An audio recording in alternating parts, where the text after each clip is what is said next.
A spectacular performance.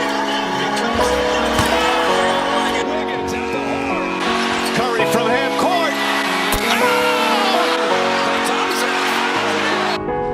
Sometimes, something looks like it's been there a while.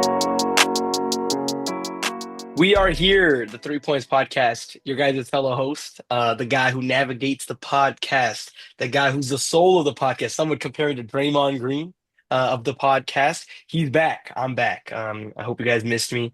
The last episode, the intro was pretty rough. A lot of awkward nerds talking, am I right? So last week, so after last week's episode, the regular season has officially come to a conclusion. We wanted to get a video out after the last game against the Clippers, the thriller, the overtime classic thriller. The vets of the league thugging it out. James Harden, Steph Curry, they've been meeting each other for a long, long time. But unfortunately, we couldn't. I'm gonna take the L on that. I'm gonna put, when Draymond does a pretty rough pass, puts his hand up, says that's on me. This is on me. I missed Sunday. Then we wanted to do it on Monday. There was a little bit of like, hey, should we do it? Should we not? But I was just No, kind of no, no. We ghosting. we recorded it and then we lost the recording. Oh, The lost uh, episode. allegedly, Yeah, that's what allegedly. happened. That's That's what that's the happened. that's the story we're gonna go with. We lost the recording, but we're here now. We played our play-in game. The play-in curse has been broken. We were 0-3 before this game. We're now officially 1-3. Jimmy buckets playoff, Jimmy. All right, so let's just get our raw reactions. What did we think about last night's game? Because that was more fresh in our brain. What do we think? I'm gonna pass the rock to over West's head to Tons. Okay, two things. Number one, going into the playoffs, I need Buddy Hield completely out of the rotation, like 0 minutes, nothing. He's done.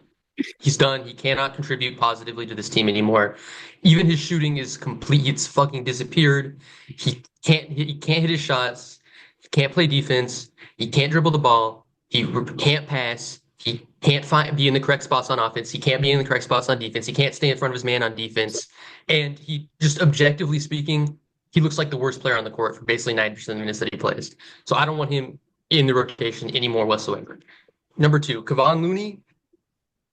I'm not going to be as harsh on him as I was on Hield because, he's a veteran. I love him. He's been with the Warriors forever. But I would like to see Post starting to really take over his share of the minutes too as well. Those are kind of my two big things. I think those for Hield, I would say it should probably mostly be split up. Whatever minutes he was going to get should just be split between Pods and Moody. And if that means they're both getting like 30 to 35 minutes a game, so be it. And for Looney, I would say it should just mostly be Post because Post just looks pretty much better at every facet of the game at this point. And then thirdly, shout out Guy Santos. He came in the game at some point, and I want to say the second quarter, immediately got a ridiculous like rebound over two guys, made him a nice pass back out, and then immediately found the open space for a cut.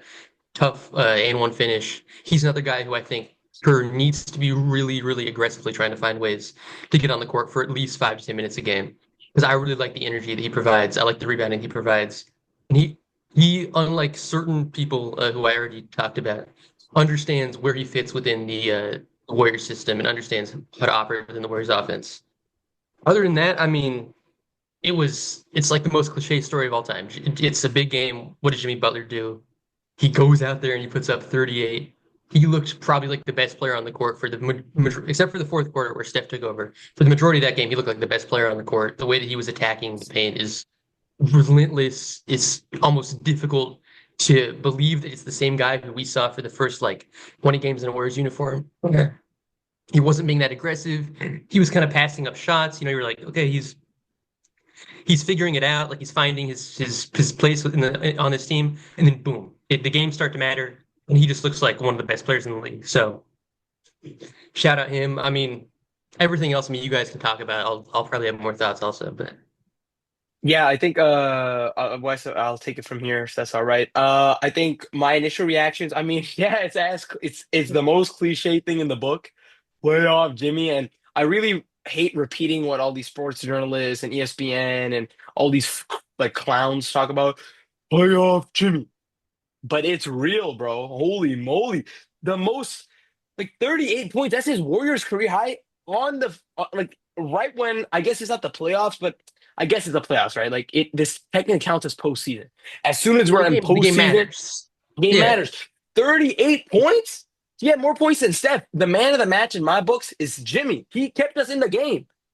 He kept us in the game until, Steph came and he took over. Huge fourth quarter. If Steph didn't blow up like that, we probably don't win that game because you could tell the difference on the defensive end in the postseason. Oh my God. The defense is like just the energy is different, right? They're literally they were murdering Steph. It was shocking to see. Like you sent that tweet in the chat where they were showing that Scottie Pippen Jr. is literally just basically just like punching, bro. It was like it's a different level. And again, these are all cliche things, but there is truth here. It was phenomenal. Kind of shifting from the positives a little bit to the negatives. Unfortunately, Pods on the offensive end struggled quite a bit, 3 points. And unfortunately, I we couldn't do an episode on Sunday, and this is exactly what I was gonna say then. And you guys could ask my cousin; they are proof of this. He's a young guy, second year, right? He's having an insanely hot stretch. He's been looking phenomenal. He basically is our better Jordan Poole. He kind of that's what it is really. He's a better Jordan Poole for us because he's a better defender than Jordan Poole, and offensively he's a better playmaker than Jordan Poole as well. And he's just a little bit more poised, calm, and has better ball IQ than Jordan Poole as well. So he really is fitting into that JP role. Um, but the issue is that unfortunately, which is what I feared then, is that I was predicting a cool off game or God forbid a cool off stretch where it's the postseason, it's the playoffs, the jitters, the bugs, you're a little bit more nervous. He doesn't perform as he has been. That's what I'm a little bit worried about. But we have faith in Pods. He is a competitor. He is a phenomenal player. I'm in love with him. Moses Moody's my favorite player on the team. I guess Dre is my number one favorite player on the team. Then after him is Moses Moody, and then probably Brandon Podjemski. Obviously, Steph is everyone's favorite, but like if I were to just talk about just my personal favorites on the roster right now, is these three, and then obviously Butler. I mean, like Butler, Steph, everyone's favorite, but like these three are phenomenal. Like I love Moody as well. I gotta give him a special shout out. Oh my God, his hands! He's touching everything. Pause. He is doing everything out there. He is genuinely been playing so nice. He's been fitting into his role. I love it. I love him. I love what we got. Um, Wes, I'll pass the ball to you. Anything else you want to talk about? And then I want to bring up another thing right after you talk. That's very important. Yeah. I mean, I just wanted to like you guys kind of touched on everything that's like positive. It was kind of worrying like the first game that actually mattered, like essentially the postseason is against the Grizzlies, and a lot of our guys didn't really show up. Like Pods kind of had a bad game, terrible game by his standards, kind of what he's compared to what he's been playing. Like Moody kind of had an off shooting game. GP2 like kind of actually stepped up like in terms of like his cutting and like defensively on job. But it was kind of worrying like how much of a trend is this like for the rest of the postseason? Like, can we just not rely on all of a sudden we can't rely on these certain guys in these high intensity games? Like against Clippers, that was another essentially postseason, like was basically like play in before the play in. Like that was high intensity, high stakes, and some guys just didn't show up. It was good though, obviously, to see Butler show up because that's kind of what you expect from him. But I'm just kind of a little worried about like in the long run, who can we like really rely on down the roster, and kind of Pods showed a little bit why maybe not, unfortunately. Yeah. Look, he is a sophomore year player, so it is expected. Like I could give him that benefit of the doubt. Look, I personally believe our absolute best chance at a championship, if not this season, is next season. Because Pod's a third year player, Moody's a third year player. Oh, sorry, Moody's a fourth year player.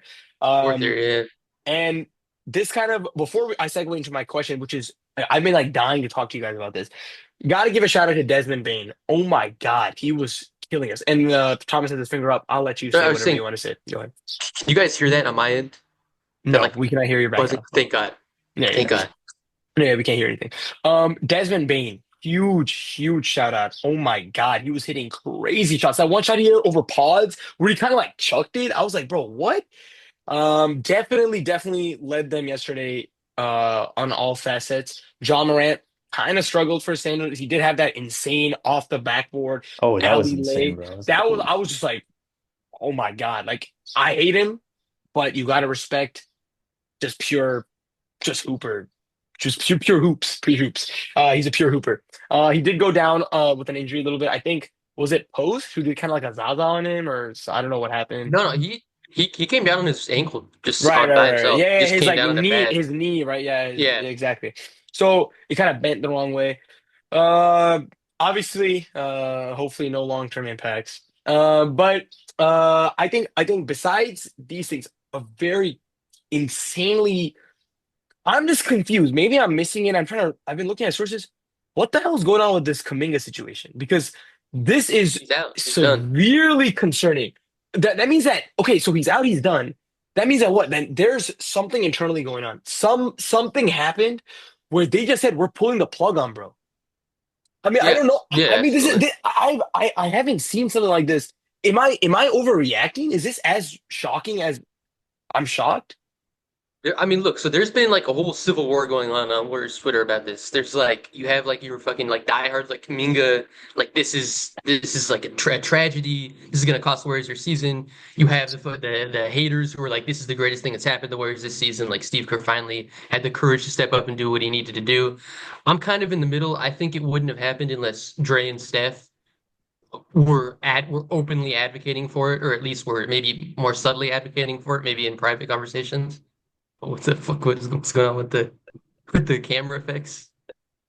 Anyways, and I also think it wouldn't have happened if there wasn't like a broader consensus on the team that maybe it was time to at least see what the team looked like without Kaminga.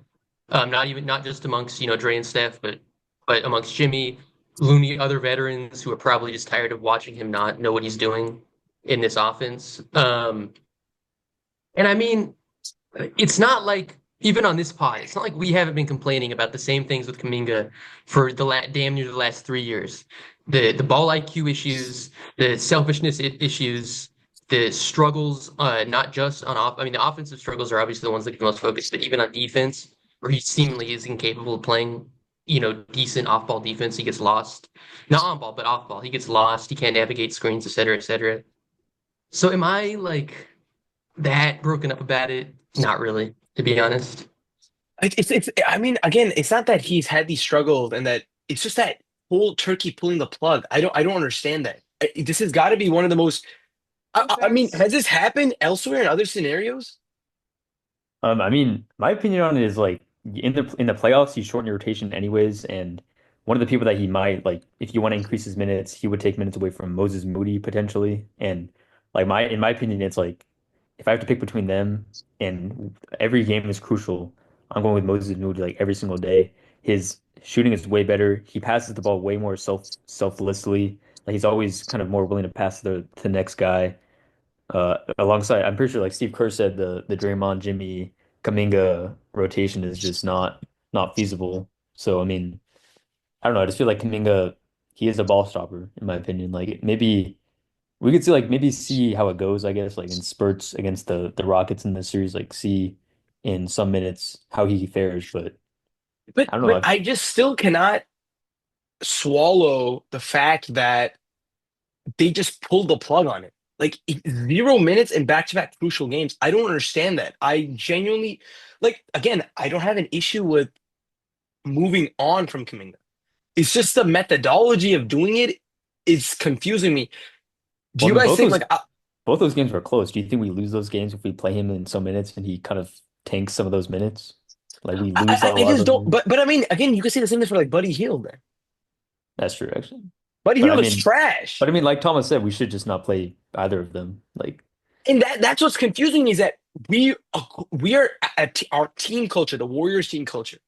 Again, whatever that means, is that we're very much nice guys, friendly, this, that. But this is just like out of the blue. When have we ever done this? Buddy Hield has been bad. He's been a bad player for us. He has yeah, I been mean, genuinely he's a bad defender. He's a bad defender. His ball IQ is awful. Yeah, he had a good look against the Clippers that could have taken it to double OT. And he barely hit like the side. He's not a good player. And he's a veteran. He's like an older dude too. I don't understand this and it's just like I mean, it's just something I cannot wrap my mind around. definitely fishy. It I mean, is I will say this. you absolutely cannot justify benching Kuminga if you keep playing Beal. That like completely undermines anything that you're trying, I any like agree. message you're trying to send about somebody not being able to contribute because it's not even comparable. Like Kuminga's been a much better player this year than Hield has. It's not even close. And So even if I let's will say let's that let, yeah, let's look at the sample size we have with Kuminga in the roster. Uh, has it been that bad? Am I overthinking something? Because look, I know you sent that tweet, Thomas, where the record you could highlight it. What was the tweet? it was we were 9-5 in the regular season with Kuminga and Butler, and I think like 18-2 or something. Or not, maybe it was 14-2 with just Butler no Kuminga, which is a pretty big So difference. it is a huge difference, and it indicates what that and another shocking thing. Curry outright openly admitted it just they don't mesh together. Like that's basically what he said that they don't work together. What is going on? I think that there's something really I don't know. It's just it's really weird. I feel like something BTS is going on. I really do think that there must have been some sort of fight or argument, disagreement. Because I don't know. This is so weird. This is not Warriors culture. This is not like he's been abysmal. It's not like Kaminga is Buddy Hield level of player. I don't know. And also, doesn't this drop his stock value for even if we want to trade him in the offseason? We're not going to trade him. We're just going to let him walk. I'm willing to bet Oh, you're right. I he's forgot. expiring. So I mean, it's money in the bank if we let him walk. So from that perspective, they might just be saying, go ahead and leave. We'll sign somebody else But with why the don't money. we? I just do not understand, and I guess this is how I'm going to articulate it, and then we can move on because there's nothing more to it. How we have like objectively determined he provides no value to us, and we're going to pull the plug, and we're not going to even utilize him at all. We're not going to utilize his on-ball defense. We're going to utilize his whatever like ISO possessions. We're going to utilize when there's no offensive threat on the court. We're going to utilize him at like zero, nothing. There's no minute restrictions, zero. We're cold turkey on it. I don't understand that, and I feel like people are really not talking about this enough. I don't know. I really feel like I'm missing something. I really feel like I'm the That's not. insane one. Like, You're absolutely right when you say like, oh, there's some BTS. Like, yeah, there absolutely was. But I don't think it was like a personal incident. It wasn't like a Draymond incident. I think it was more like veterans on the team who are used to playing a certain style of basketball and used to guys buying into that style, just getting so frustrated with the fact that he clearly is not willing or is not capable of buying into that style and saying, look, you just got to take him out what because we about can't be sharing the Heal? court with somebody. Yeah. I mean, well, and that's the thing because, like I said, That's it horse absolutely does crap, bro. That's undermine. horse crap. It absolutely does undermine. What do you mean? But Absolutely, it fully undermines it, bro. Because Kaminga is still a but wait, better value player than Heal. but okay, and you're absolutely right. But all I'm saying is, in the minds clearly of the people who are on the team and of Steve Kerr who's coaching the team, there's some kind of difference. I don't know where it comes from. I don't know what they're seeing. I don't know how on earth they haven't been able to realize that Heal doesn't do anything positive for the team because he doesn't. But clearly to them, Heal does more positive for the team than Kuminga does. I think if anything, that just demonstrates to you how frustrated they've been with the way that Kuminga's been playing this season. Oh my God, this is like really concerning. And I do like one thing I will say is, although there are these politics going on, I do like how the team is so poised to some degree, which does indicate then like how sick of maybe Kaminga they were. I don't know. I feel like a couple years or a year or two down the line, something will come out that like how bad the situation was. Because this is something that when you are fed up, sick of a situation, you're like, all right, boom, we're pulling the plug. I mean, when you just compare like how him and Moody like came in the same year and Moody's already developed like obviously there are different levels of athletes and whatever, but Moody's developed into more of a system player, whereas Cumming is still like very like isocentric and like lacks kind of cohesiveness with the rest of the guys. That it's still kind of you can kind of it's kind of a drastic difference Yeah, from their two developments. because what do people keep saying, and it's year three now. Well, he's raw, so you have to understand he's That's raw. So you silly. got to That give no him like no this no. back. And that's the thing because it's like he's in his third year, so you can only be raw for so many years before you're just not that great. You know, like raw is like first 2 years. Like once you get to year three, it's like okay, there's something there's deeper problems than just being a raw athlete who doesn't, who hasn't figured it out yet. He's had 3 years now in an NBA system, in an NBA locker room with NBA trainers and, studying under two of the smartest players the game has ever seen in Draymond and Steph. Like, I don't, I I agree. think there's just this element of like, okay, we've had enough. Somebody at some point, maybe there was one play that like triggered Draymond or Steph or somebody to such a degree that they after the game they went to Steve privately and they said, "Look, Steve, I'm putting my foot down. It's over." Bro, but here's what I don't understand. We didn't even do the same with Jordan Poole. This is shocking. It's just shocking. We didn't do the same thing with Jordan Poole, and there was obvious. Everyone knew there was beef. Everyone knew he was severely underperforming. I don't understand this. Like I, maybe it's I, like j- we're contending this year. It feels like we're contending this year, whereas that year, like after the championship, they didn't feel like, but like, especially is after that the ever punch. the approach? Like, I feel like Steph, Gray, these guys never would have that approach. Like, it's not like we're gonna win anyways. Like, there was beef there, bro. There was actual beef. Well, it Draymond could did be a not like Jimmy Jordan thing. Poole. It could be a Jimmy thing because You I think mean, Jimmy Butler is saying that? Look, if y'all want me to stay, you gotta take Kaminga out like that. not maybe not like that, but maybe it's more like, okay, well, I came in here and I'm loving it here and everything feels great, except there's this one guy who just can't seem to figure out and get with the program like everybody else, and maybe that pushes everybody else over the edge. You know what I mean?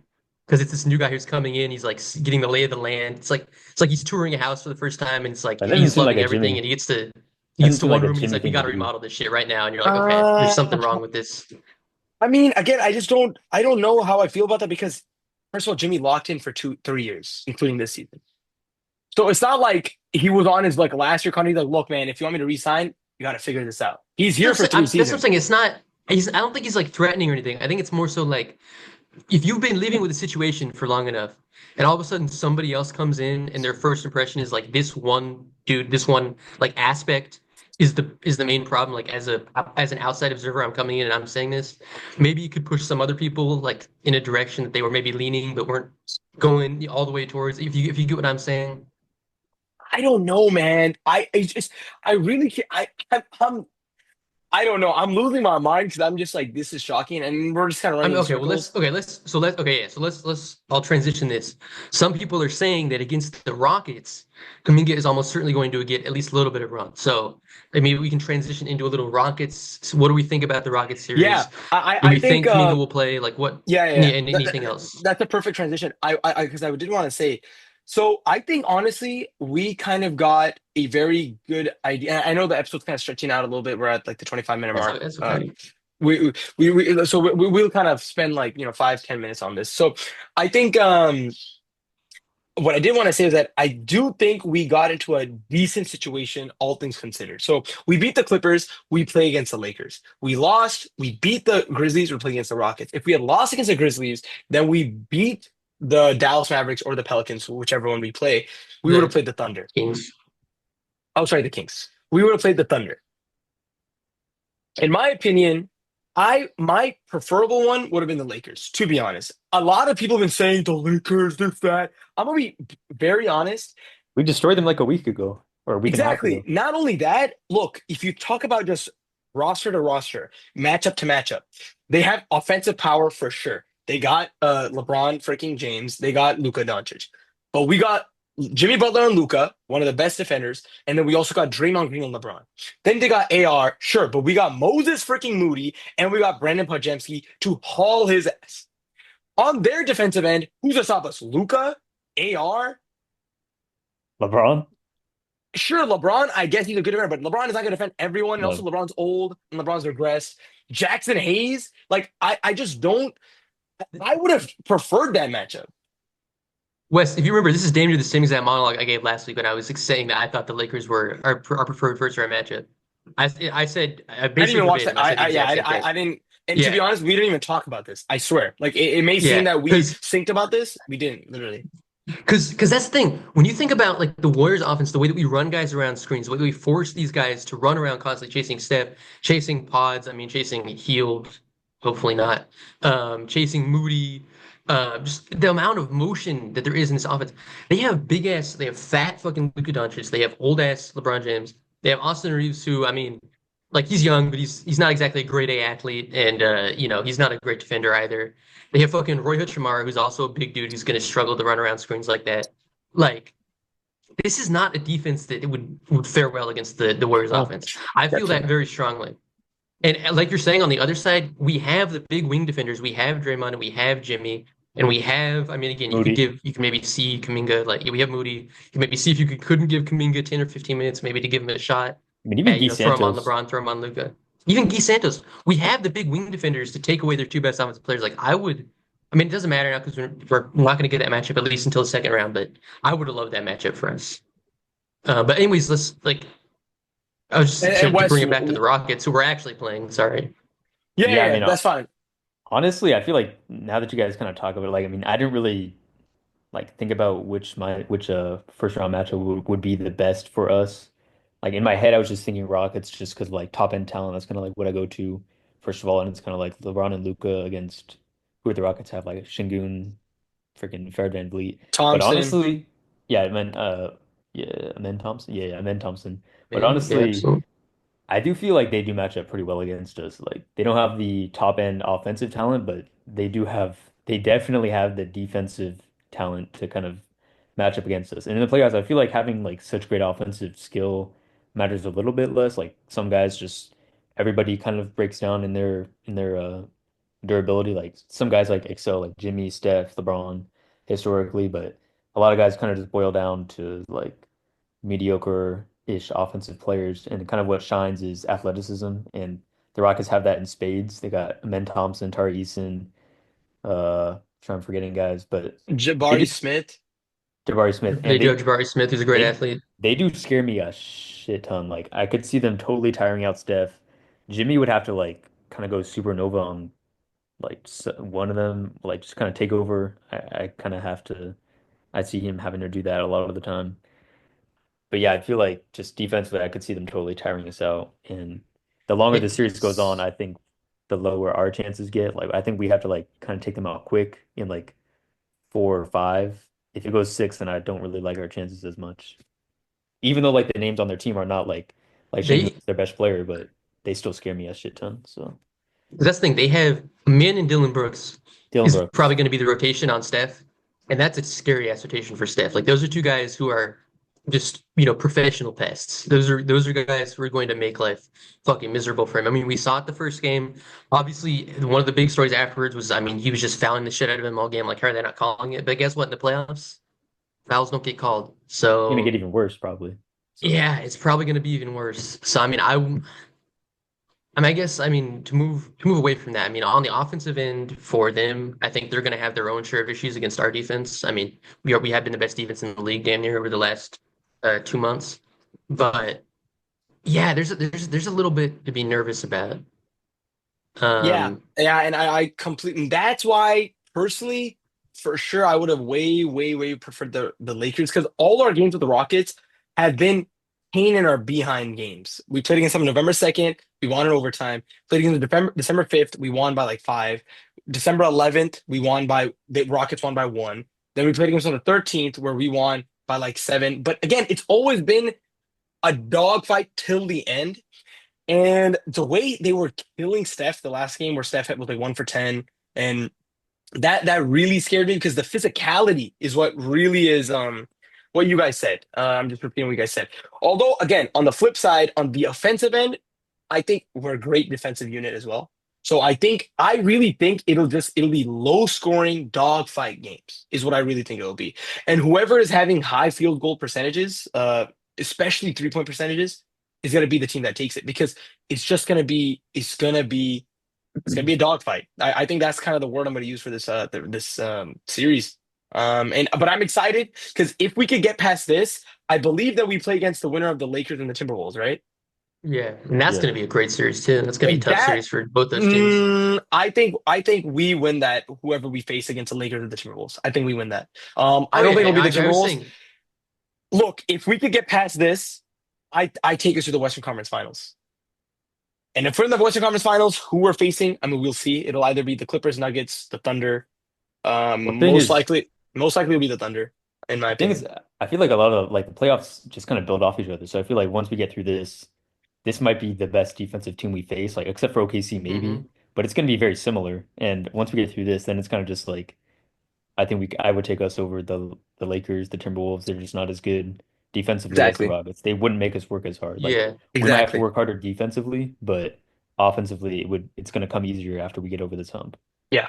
And I Potentially. So also I think I was just gonna say, I think it's really going to be a Jimmy Butler series, honestly, because when you Same. like they have the personnel to kill Steph, they don't necessarily have the personnel to kill Jimmy. They're probably going to be trying to throw Jabari Smith Jr. on him, I mean, he's kind of a big like stick figure type dude. Like Jimmy can get into his body and I think really make it tough for him and get him into foul trouble easily.